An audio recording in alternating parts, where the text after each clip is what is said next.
If there's one thing that most women and just about every women's health coach has a vendetta against, it's probably cellulite. 87 to 98% of women worldwide, regardless of their body fat levels, seem to struggle with cellulite. So inside today's episode, I'm going to talk a little bit about the science behind it, potential ties to gut health and our overall hormonal health. Now, this episode is not to sensationalize the topic or to sell you some type of cream or gel or product that is supposed to magically make cellulite disappear. In fact, most content on social media, regardless of platform, tends to basically take this topic, prey on the insecurities of individuals, and then try to sell a particular solution. You'll know that my channel is very lifestyle, nutrition, training, and stress management focused. We need to do the basics in order to optimize our health, but sometimes there's little things we can do that help eke out some extra percentage points to really optimize the way that we look and feel. So today's episode is all about that science of cellulite, the ties to some unexpected areas of our health, and as always, taking a little bit more of that intermediate to advanced understanding when it comes to nutrition, metabolism, gut health, and hormones. So while being overweight increases your chance of developing cellulite, there are women who are quite lean who still develop it. In fact, you can talk to physique competitors, bikini competitors, people who have spent a substantial amount of time in a calorie deficit losing body fat who still have cellulite to some extent. Now, it may be one of the last places on their body where they're losing that body fat, but across the board, we see this in women of different populations and backgrounds and different body fat percentage levels. It just takes the right combination of hormonal factors in addition to low levels of inflammation, the main source, which basically could be the gut, according to newer research. And understand low-grade inflammation across the board is contributing to this. It doesn't necessarily mean that you have to have a chronic disease state of inflammation to suffer from cellulite or concerns related to it. So diving into the current research, we're going to talk a little bit about how cellulite develops and some of the newer research that basically implicates how gut function may have a relationship here, right? This is a newer area. There's obviously more science that may come out over time. So as always, if you're consuming this episode and it's no longer 2024, realize that there may be some new evidence that's emerged. This is just the best information that we have up until this point. So let's talk about some of the hormonal factors diving into cellulite first, because a lot of people are very interested in that. As always, make sure you have a solid foundation of nutrition and training on top of these considerations that we're going to talk about. The main driving factor here is typically estrogen. So while we do typically see cellulite develop or can be exacerbated during certain periods of time during a woman's life, so let's say there's surges in estrogen. So for example, puberty and pregnancy would be times where that may happen. Pregnancy, there's often super physiological levels of hormones relative to other times in reproductive age for women. This cellulite can develop at any time, and other hormones may contribute as well, namely elevated insulin and prolactin. So interestingly enough, hyperthyroidism may also contribute to cellulite, although this one is a little bit more on the rare side, and I would say it's a lot less common typically as a coach or health professional to see someone with hyperthyroidism, but it is totally possible, and there are certain conditions, for example, hyperthyroidism and Graves' disease, where you'd want to be cognizant of that, but understand that typically, we are seeing cellulite develop or it's potentially exacerbated during situations like puberty, pregnancy, or otherwise, higher estrogen levels. Androgens do seem somewhat protective here because if you notice, men tend to not struggle with cellulite even in areas where they may have higher body fat levels. Typically, under normal circumstances, men are not seeing this unless they have very, very low testosterone levels or very low testosterone combined with higher estrogen levels. For example, we do see cellulite develop if a man undergoes androgen deprivation therapy for prostate cancer, which is basically suppressing all testosterone production. And this happens without high estrogen necessarily. It's kind of the relative ratio, especially when men typically have a much higher ratio of testosterone to estrogen. Finally, besides these hormones, there's newer research implicating a bacterial compound called LPS. Now, if you listen to my channel frequently, you've probably heard of LPS and some of the gut health content, intestinal permeability, or if you've been kind of an OG listener around since even before 2022, between 2019 and 2022, I did multiple gut health episodes talking about intestinal permeability, dysbiosis, LPS, and basically those are lipopolysaccharides. And these are basically, what happens with LPS is they will seep into the bloodstream, and especially if we have intestinal permeability, or what's known on social media as leaky gut. So intestinal permeability or leaky gut are contributing to this. LPS basically seeps into the bloodstream. That activates the immune system and can create or exacerbate a state of inflammation.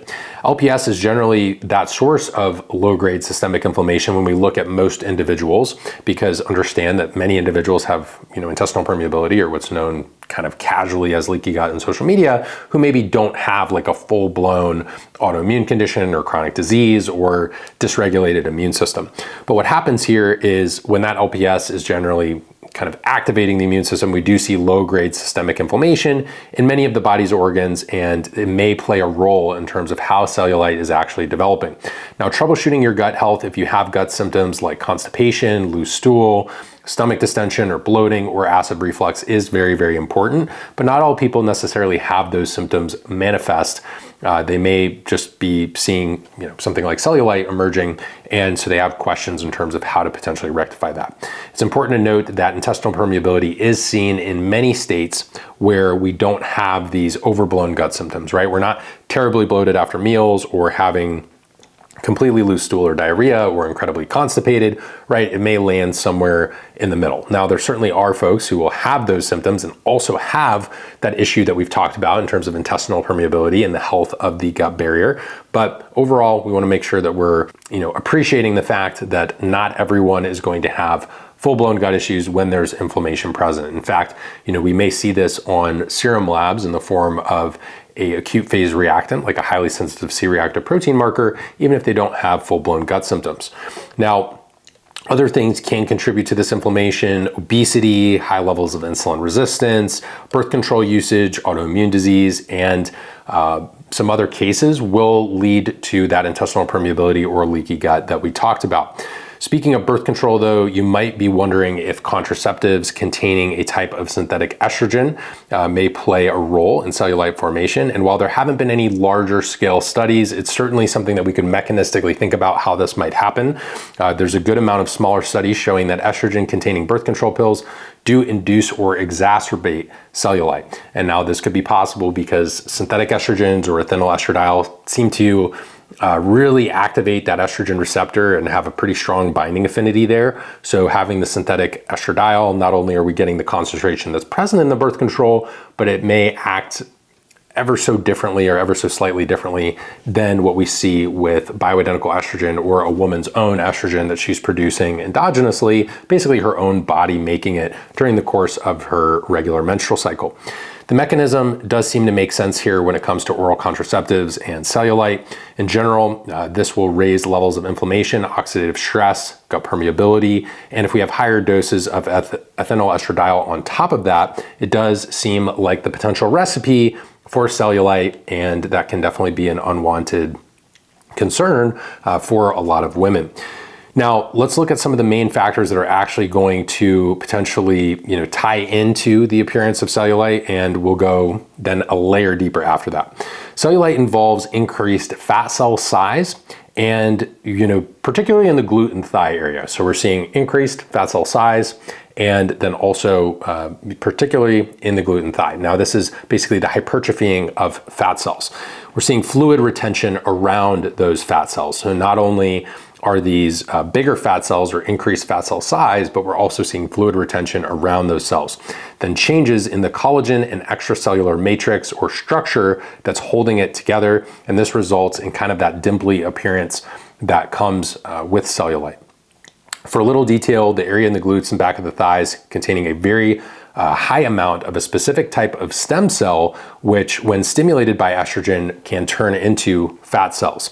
Now, the lipopolysaccharides from the gut, or LPS, seem to synergize with estrogen to expedite this process. So it's a process that there's the potential for it in your body and kind of underlying physiology, kind of the blueprint is there. But what seems to happen is that because there's this specific stem cell and it's stimulated by estrogen, having maybe excess estrogen levels or an imbalance of this estrogen or very high estrogen levels relative to progesterone and testosterone, may stimulate this a bit more, along with what we're seeing in terms of intestinal permeability, aka leaky gut, and that LPS activating the immune system.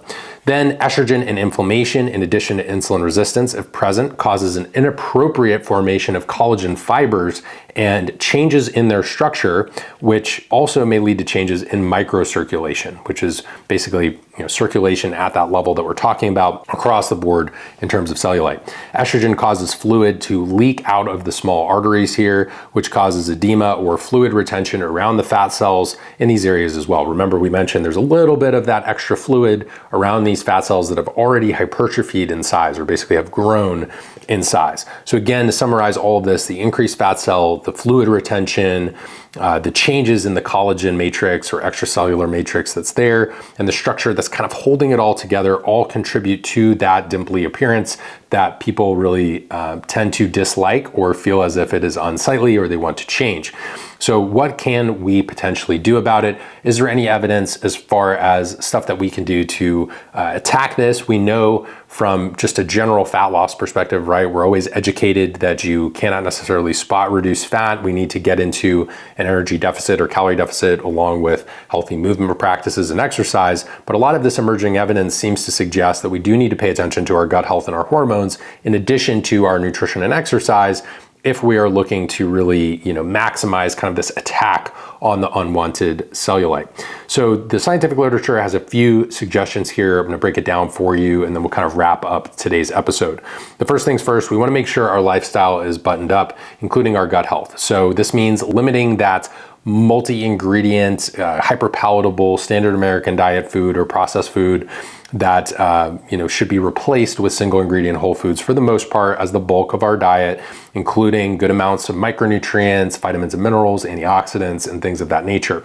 We also want to manage our stress well and optimize our sleep, so circadian hygiene being very important. Managing our stress is going to help not only with cortisol levels, but obviously getting that rest that we want. It helps to support better recoverability from our workouts, and we're just generally more pleasant people to be around. But again, it can be easier said than done. So if you're interested in more content there, tune into my stress management podcast that I have dating back in the audio feed. You can always dig up some great kind of oldies but goodies if you head over to Spotify and Apple Podcasts, in addition to what I share here on the YouTube channel. Now, in addition to stress, obviously good quality and quantity of sleep, practice good sleep and circadian hygiene, and watch your caffeine usage, especially close to bedtime, understanding that caffeine, being a drug, does have a half-life, and oftentimes people consume it later in the day, not realizing that a substantial amount of that is still left in their system. Make sure your exercise recovery is good and that you're not out-training your recoverability here. So many people, let's say there's cellulite present or they're trying to lose body fat as fast as possible, they'll kind of forget to pay attention to some of those major biofeedback indicators. So it'd be things like sleep, hunger, recovery, energy, digestion, and stress. I refer to that acronym as SHREDS. Obviously, when we have fat loss goals, we need to mind those SHREDS in order to make the most progress possible. Now, if you do have gut symptoms and they don't resolve by doing some of the lifestyle basics that I just talked about, you may want to tune into some of my specific gut health content or take more of a targeted approach specific to gut health, kind of managing the microbiome, limiting dysbiosis, and shoring up any existing intestinal permeability. Now, beyond the lifestyle factors, I know you guys are probably wondering, is there any, particular foods that I can eat, or maybe supplements that have any evidence to support their use here? And so after including the lifestyle factors, which is kind of like a mandatory prerequisite for me, I'm going to touch on a few things, including 150 milligrams of a standardized go-to kala extract, and after 3 months, they basically saw a 54% decrease in cellulite appearance in one study. Other oral supplements that have been shown to help in the research and literature would include grapeseed extract, ginkgo biloba, omega-3s, sweet yellow clover extract, which you may find online as more of its herbal name, but also typically with some of these herbals, you'll see like a genus and species classification or something more particular. So it's Mellitus officinalis. So if you see that and it's kind of spelled out that way, know that you're looking for that sweet yellow clover extract. and that is something that has a little bit of evidence to support it. But overall, gotu kola, omega-3s, ginkgo biloba, and grapeseed. Now, grapeseed is something that's frequently seen in terms of blood pressure, cardiovascular health, vasodilation, and that kind of makes sense based on what we were seeing in terms of microcirculation and some of the concerns around blood flow to that area. And then obviously we need to be paying attention to our nutrition and our training as well. In terms of topical creams, there's scientific evidence for creams containing caffeine, retinol, or a combination of both. So caffeine can help improve blood flow to the area, probably similar to what's going on from a mechanistic perspective with grapeseed. And that seems to be one of the things that's kind of hampered with cellulite, is that blood flow. Retinol or vitamin A creams do a number of positive things to that skin architecture, which might be what's moving us in the right direction. Dry brushing is a common thing you'll find being talked about in the health space for cellulite, and has good anecdotal evidence, but compared to some of these other things, there's a little bit less research and evidence on more of like the scholarly journal side of things. So no studies look at dry brushing directly, but we do have some studies showing that it may improve things like lymphatic drainage, or if you think of dry brushing as a form of massage, this might be why we're seeing anecdotal benefits, or maybe it's increasing blood flow to the area. A lot of this at this point is kind of mechanistic speculation, but especially in the functional health, functional nutrition, more naturopathic space, you see dry brushing used a lot. Just know that we don't necessarily have an overabundance of studies related to dry brushing when it comes to cellulite. Beyond those, we do have some more intensive treatments that may require a visit to a specialist or a doctor or a particular provider. That's going to include basically radio frequency therapy, laser therapy, sound wave therapy, and injectable treatments, which basically break down that collagen that we talked about in the extracellular matrix of the skin. So that's going to be something that's a little bit outside the scope of what we're covering in today's YouTube video and podcast, but hopefully can inform you in terms of the options that are available if you're someone who either struggles with this personally, or you work with a lot of clients who have these women's health concerns. As we're wrapping up today's episode all about cellulite, the science of cellulite, the connection to intestinal permeability or leaky gut, know that lifestyle is always going to be king when it comes to most conditions, especially ones related to our skin. Gut health is going to be very important here. Cellulite is no different. Now, there are some extra things we can do to eke out a few extra percentage points, but just be mindful, there are a lot of people on social media who are basically preying on individuals who have certain insecurities related to how they look, and then people feel compelled to buy a particular solution. This episode is obviously designed to serve as information and things that can empower you to look and feel better using the science of nutrition, exercise, and general transformation principles that can really go a long way to serving you en route to your goals.